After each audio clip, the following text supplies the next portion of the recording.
Salut, bonsoir, toutes les amis qui toujours tendent nous sur Facebook, YouTube, WhatsApp, etc.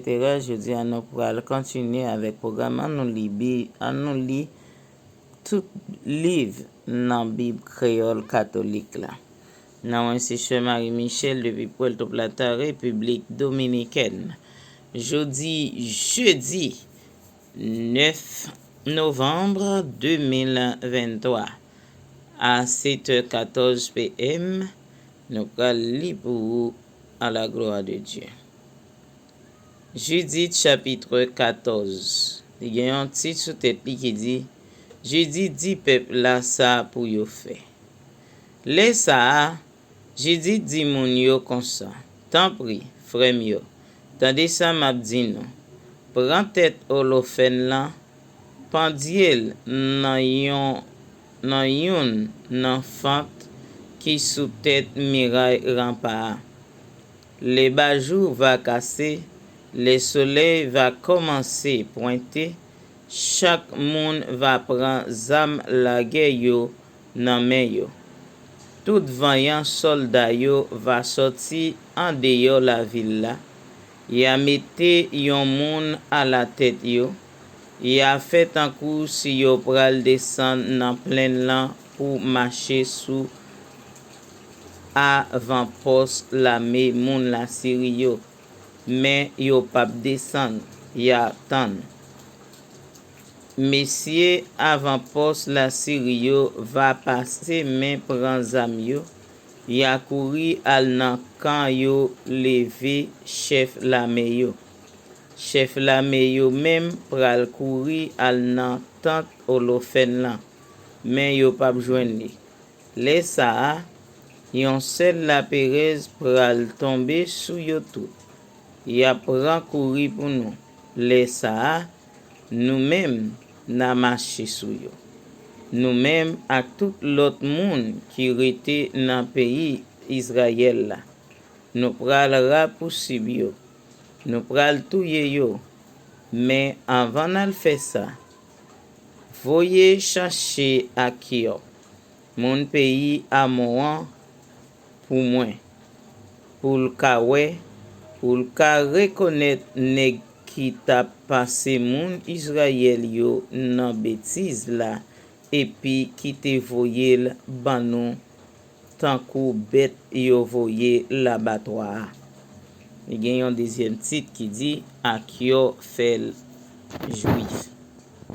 C'est comme ça il a cherché Akio, la caille Osias, yo menel vini.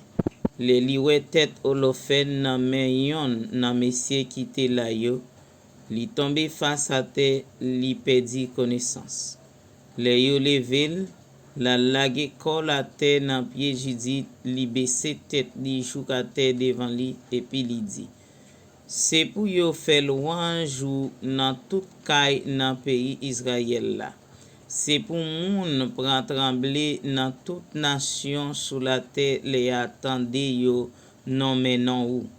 Kounye ya, racontez tout ça ou fait des nier jours ça yo. J'ai dit camper là dans mettant tout peuple là.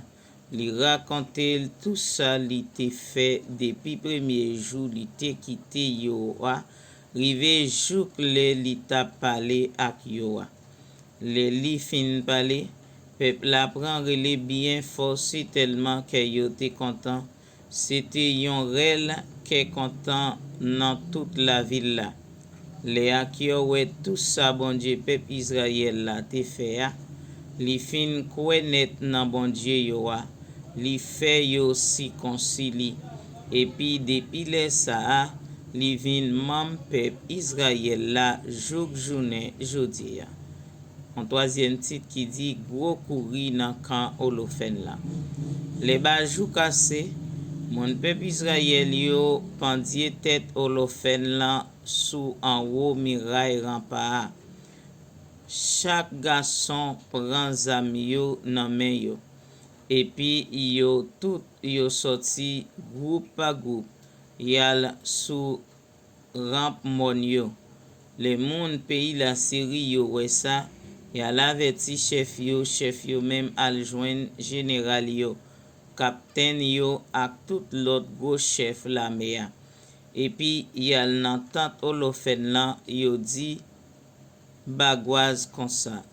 Leve commandant an, ban vorien yo rele moun pays Israël sa yo gen l'audace pou yap desan sou moun yo vin atake nou. Yo deye pou nou fini net ak yo. Bagwaz ante nan tante lan, li bat men li devan cham kote Holofen kondomia. Li te kompran Holofen te nan kaban ak Judith toujou. Le li patande yo repon li louvri ridowa li entre nan cham lan. Li jwen kadav Holofen lan san tèt, kouche entrave sou yon ti ban. Bagwaz pete yon sel rel, li pran kriye li chire rad sou li komanse plen ak deran dlo nan jel. Lale an batant kote Judith ye a, men li pa jwen li. Li kouri sot deyo al jwen moun yo, li di yo konsa.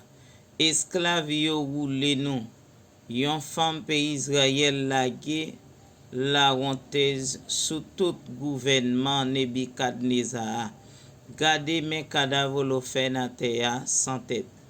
Les chefs l'armée la Syrie yo tande sa, yo chire rad sou yo si telman sa te fe yo la pen. Et puis, yon sel kouri gaye nan kan, moun tap rele yo tap febri tout patou nan kan. La parole du Seigneur et amen et amen. Toute gloire c'est pour vous, bon Dieu. Toute louange, victoire, honneur pour même seul grand maître là.